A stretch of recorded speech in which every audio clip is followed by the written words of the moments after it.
رئيس رادائي كجمريو نكتكتاتلنا نعدم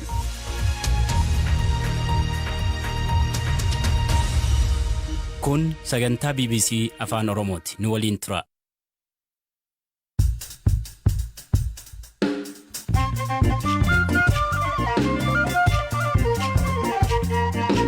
Akkam jirtu dhaggeeffattoota keenya tamsaasni BBC Naayiroobii irraa kallattiin isin bira ga'u eegaleeram har'a qabiyyeen soneeffanne Arsii Lixaatti namoonni 400 ol ta'an hanqinni nyaataa mudachuu ummanni amma beela guddaa irra jira ka du'aarullee jira ka du'uuf laafeerullee jira. Olompikii Tookiyoo barana gaggeeffame irratti Itiyoophiyaan qabxii eegame gadi kan galmeessifte maalirraa madde itti aanaa Federeeshinii Atileetiksii Itiyoophiyaa Atileet Gazzaany Barraa gaafanneerra. Rakkoo guddaan ijoolleen hirmaachuu kan qaban irratti hirmaachiisne. Naannoo Affaaritti aleellaa raawwateen lubbuun namoota 200 olii darbuu UNICEF yaaddoo qabaachuu ibsu akkasumas hariiroo dippiloomaasii Itiyoo Sudaan ilaalchisuudhaanis gabaasa qabna oduuf odeeffannoo biroos qabna ani Hirphaa Gammachuuti wajjin turamu.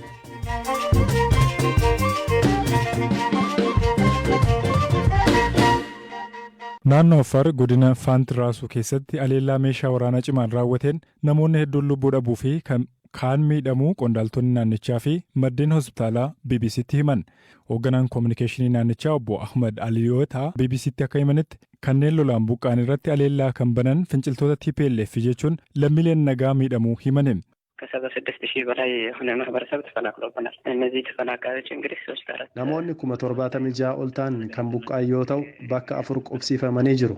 Bakka yeroo darbe haleellaan itti raawwatamee baqatanii dhufanii buufata fayyaa keessa warra qubate irra ture kan miidhaan irra ga'e baay'een isaanii ammoo dubartootaa fi daa'immanidha. Bakka miidhaan dhaqqabe kana yoo xiqqaate namoonni 30,000 ta'an dahatanii turan. Mana meeshaa waraanaan reebamee gubate kana keessa namoonni waliin gubatan jiru.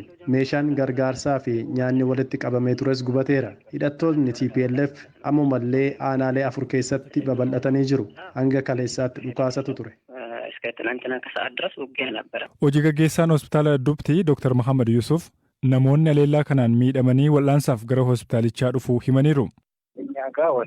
Nu bira namoota 40 ta'antu dhufe daa'immanii fi dubartoonnis keessa turan osoo gara hospitaalaa dhufaa jiranii karaa irratti kan du'anis turaniiru. Miidhaan namootarraa wanta dhoherraan kan itti faca'eera kaan ammoo kanneen gubatanidha. Namoonni haaraan ukkaamamanii sombi isaanii miidhames jiru.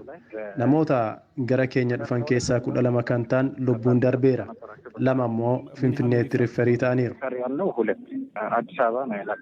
Jaarmiyaan dhaabbata biyyoota gamtoomanii UNICEF naannoo Affaaritti namoota buqqa'anii mana barnootaa fi dhaabbilee fayyaa keessa qubatan 200 ol ajjeefamuu gabaasni ba'e na yaaddessaa jedheera.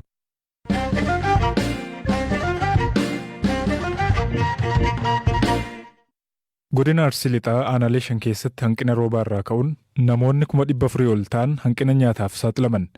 Aanaaleen 5 Shaallaa, Siraaroo, Shaashamannee, Arsii Nagellee fi Wandoo keessatti hanqinni nyaataa kun uumame. Jiraataan Arsii Lixaa aanaa Shaallaa dubbisne obbo Gariinaa Bonayyaa rakkoo mudate akkanattiin BBCtti himan. Dhabame isaanii irrattillee caafnillee roobni dhabame. Rooba dhabame irraallee kakee sanyiin balbii kan facaafatanillee hin badee. Sanyiin jalaa badee taan bisaanis fixee kanarraa kaka'e ummanni amma beela guddaa irra jira ka du'aarullee jira ka du'uuf laafeerullee jira akkanaati jira jechuu kanni irraa kaka'e amma rakkoo kana jira naannoo keenya. Yaaddoon keenya akka baranaatitti namni hoomaanuu ka dhumaaru jechuu ka du'aaru akka naannoo keenyaatitti nu ofirraa qabnee maatii keenya naannoo keenya irraa qabnee barana akka hafaa hin jirretti sodaan nu qabna yoo waan nyaataa arganne. Rakkoon geerraa kan ka'e kanaaf falli barbaadamaa akka jiru itti gaafatamaan hooggansa sodaa balaa godinichaa obbo Yaaseen Garjuu BBCtti himaniiru. Akka godina keenyatti naannoo nama 400 oli aanaa gara naannoo 5-6 aanota kanallee addaan baasneerra. Tokkoffaa aanaa Shaallaati. Lammaffaa immoo Siraaroodha. Sadaffaan Shaashamannee, Arfaffaan Arsii Nagelleeti. Kun Wandoodha. Wandoo guutumaan guutuu osoo hin ta'in cinaa isaati. Aanonni kan biraallee darbeen jira akka Adaabbaallee amma itti daddabalamaa jira.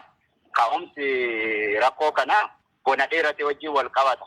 Aanota kanneen bara kana jalqabaa kaaseetiin fulbaanarraa kaasee haga waxabajjiititti roobni hin turre. Kanarraa kan ka'e beelli kun uumamuu danda'ee jira. Dabalataan ammoo naannoo aanaa shaallaa aanaa siraaroo kanatti bishaan wajjin illee wal qabate rakkoo jira. Jeerikaa tokko naannoo qarshii 30 qarshii 20 achi olis bakki itti bitamu jira. Kana wajjin wal qabate rakkoon kunneen hawaasa irratti daddabalameera. Rakkoo kana hiikuudhaaf ammoo qaamni mootummaas ta'ee miti mootummaa uummannis tumsa adda addaa taasisaatii turee jira. Dabalataan ammallee deeggarsa kan barbaadan ta'uu isaa kaasuu barbaada. Bonni dheerachuutiin wal qabate rakkoon uumamee jira jecha. Obbo Yaasiin garuu amma yoonaatti namni beelaan du'e akka hin jirre himane.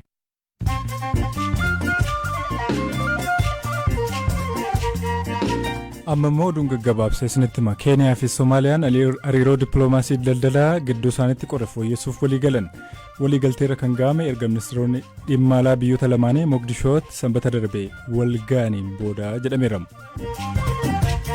Daa'imni wayita dhalattu addunyaarraa hunda caala xiqqoodha jedhamte wal'aansa baatilee 13 booda hospitaalaa baateen Singaappooritti kan dhalatte daa'imni kun bara darbe wayita dhalattu hamma appilii tokko geessi jedhameera. Afgaanistaanitti lola Taalibaanii fi mootummaa gidduutti hammaate keessatti yoo xiqqaate daa'imman 27 guyyoota 3 keessatti du'an. Dhaabbanni biyyoota gamtoomanii miidhaan daa'imman irra qaqqabu saffisaan guddachuun na yaaddessa jedheera. Jiddugala Naayijeeriyaatti qondaalli olaanaan mootummaa Niijeer garee hidhattootaan butame Muhammad Saanii Idris Koomishinii Odeeffannoo mootummaa Niijeer garee hidhattootaan mana isaaniitii butamuun himamee jira. Lionel Messiin Baarseloonaa bahuun erga milkaa'ee booda bilisaan PSG'dhaaf mallatteessuudhaaf gara Paarisitti imalaa jira. Deeggartoonnii fi miidiyaaleen hedduun isaanii buufata xiyyaaraatti Meessii eegaa jiru jedhameera. Maayirratti WhatsApp hojimaata suuraa fi viidiyoon ergaa takka mul'ateen booda akka badu gochuu dandeessu jalqabuuf jedhameera. Oduun sa'aatii kanaaf qabadhe isaan kana turan.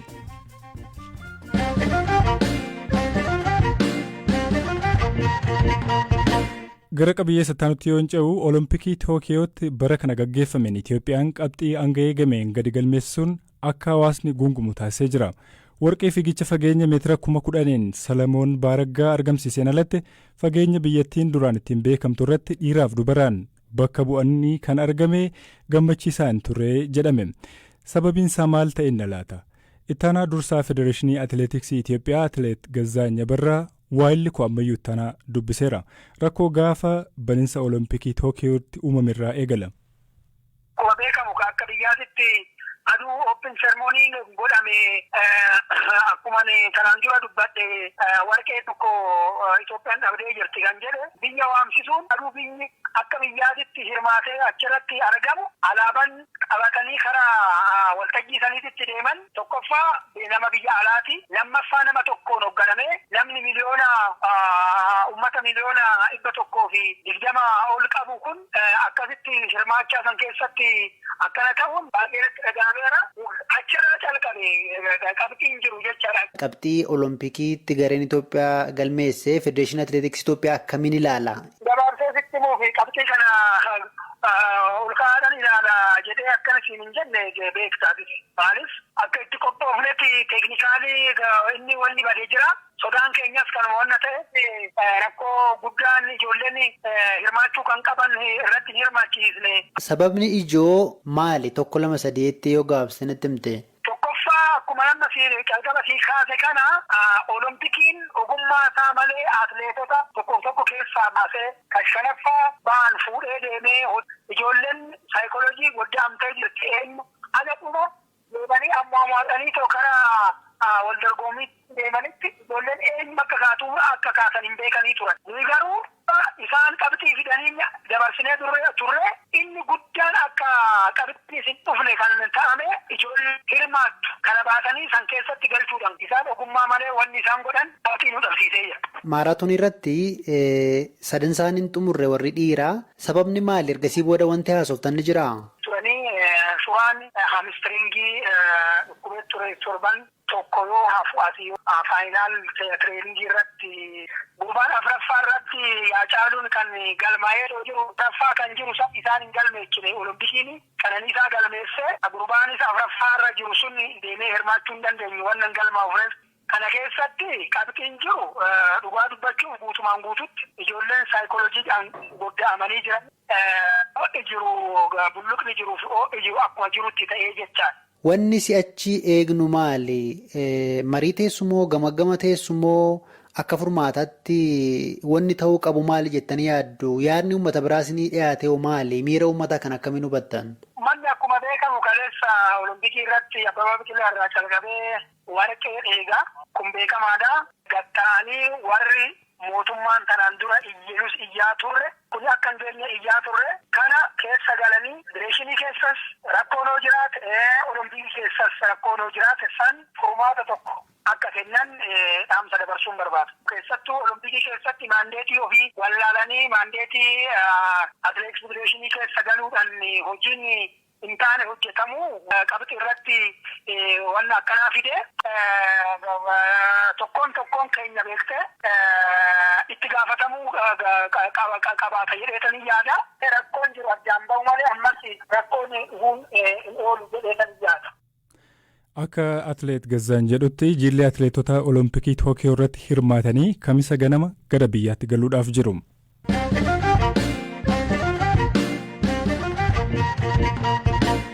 Gara qabiyyeettaa nutti hin ce'a. Sudaan ambaasaddara biyya ishee Itiyoophiyaadhaa gara biyyaatti waamte.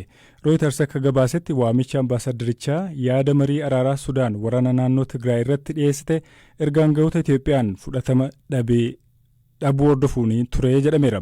Haalli Itiyoophiyaan Sudaan irratti amantaa qabaachuu dandeessu uumamuu malee Sudaan akka jaarsa marii amantummaatti fudhachuun kan rakkisu ta'u sekireetariin pireesii waajjira ministeera muummee Itiyoophiyaa Billeene Siyyum dhiyeenya kana dubbachuun ni yaadatama. Ministeerri dhimma alaa Sudaan guutummaatti yaalii ishee kuffisuurra Itiyoophiyaan waan Sudaan gochuu dandeessu yoo yaadde ejjennoo ishee ni fooyyessiti jechuun ibsa baase. Hayyuun siyaasaa Afrikaa ba'aa xiinxaluu Abdurrahmaan Said dhimma kanarratti BBC wajjiniin turtii taasisaniiru. የሱዳን አደራዳሪነት መጀመሪያ ለምን እንደተነሳም ብዙም የሚታወቅ ነገር የለም። ጃርሱማን ሱዳን ኩን ማሊፍ akka ka'e wanti beekamu hin jiru. Haa ta'u malee wanti jedhamu aangawoonni Ameerikaa ministeera dhimma alaatii hanga hooggantuu USAID Samantha Poweritti aangawoota Sudaan waliin dubbataniiru. Isaan booda ture Sudaan Itoophiyaa fi finciltoota TPLF araarsuuf jaarsummaa taa'uuf fedhii akka qabdu kan himte. Jaarsummaa Sudaan kan Itoophiyaan hin fudhadhu jechuun waan dheekkamsiisu ta'uu qabu ture. Sudaanis ambaasaddara ishee biyyatti waamuunis hin barbaachisu ture. Hariiroon Itoophiyaa fi Sudaan gidduu jiru akka isheen jaarsa ta'uun araarsitu kan taasisu waan hin taaneef wanta nama ajaa'ibu ta'uu qabu. Itoophiyaatiin dubbii barbaaduun Sudaan kun keessattuu humni waraanaa biyyattii mootummaa Itoophiyaa dhiisee TPLF fi mormitoota biyya keessa jiran akka warra Benishaangul Gumuz keessa waliin hariiroo uummachuu fi gargaaruu fedhuuf sababiin akka jiraatu waan fedhan fakkaata. Dhimmicha Itoophiyaan ammoo kan daangaas ta'e kan hidha haaromsaa laga Abbayyaa miira tasgabbaa'ee fi dippiloomaasiitiin hordofaa turteetti. Sudaan kun waan isheen geenyeef gara waldhabdee hammaataa ta'etti ol guddisuu barbaaddi. Ambaasaddara tokko waamuun tarii mariif yookiin ammoo dallansuu agarsiisuuf ta'uu danda'a. Ameerikaan TPLF'n gargaaruudhaaf Sudaan malee akka hin taane waan beekaniif tarii ga'een Sudaan kana keessa akka jiraatu barbaaddi. Kan biraan Ameerikaanotaan baay'ee dubbatamaa kan ture gama Tigraayinis kan ka'e TPLF akka dureetti kan kaa'e daangaan Sudaan akka banamuuf gaafateera. Masriinis fedhii Itoophiyaatiin dadhabsiisuu ni qabaate ta'a. Wanti dagatamuu hin qabne garuu daangaawwan idil addunyaa yeroo hundaa itti gaafatamummaan isaanii mootummaa federaalaa jalatti. Osoodhuma walqaa'ee Tigraayiif deebi'ee mataasaa daangaa walqaa'iitii fi Sudaan gidduu jiru itti gaafatamni isaa kan mootummaa federaalaati. Biyyoonni jaarsummaatiif walaba ta'uu danda'an kan akka Keeniyaa, Afrikaa kibbaa ta'u turan. Garuu kana hunda dhiisanii Sudaan irratti xiyyeeffachuun Sudaan waliin walitti bu'iinsa keessa akka galamuuf barbaadameeti. Mootummaan Sudaan yeroo ammaa kun kan amanamu miti. Sababiin isaas hirkattummaa Masrii jala waan jiruufi. Kana irratti ammoo hidhattoonni TPLF achi keessa akka jiranis ni beekamu. የሱዳንን ሚና እዚህ ላይ እንዲኖር ይፈልጋሉ። Dhaggeeffattoota keenya sagantaa keenya gara goolabuutti finnee jirra. Mammaaksa BBC guyyaadhaan isinitti hima. Abbaa warraa gowwaan eelee buddeenaa cabdetti kolfa.